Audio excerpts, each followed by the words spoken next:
Tahun 2016 NASA menangkap suara aneh di luar angkasa dan langsung menyimpannya dalam arsip rahasia. Jangan skip video ini. Di akhir video, kami akan membongkar suara yang dirahasiakan oleh NASA.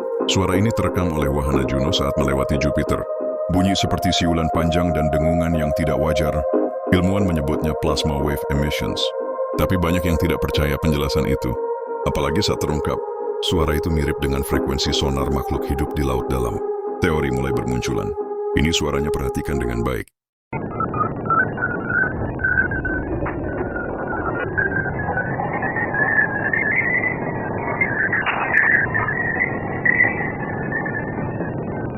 Apakah ini sinyal alien? Atau makhluk luar angkasa sedang mengawasi kita? NASA menghindari komentar detail selama bertahun-tahun. Kalau suara itu benar bukan dari manusia, kita sedang diawasi oleh siapa? Klik like and subscribe untuk menggali misteri semesta bersama World Madness.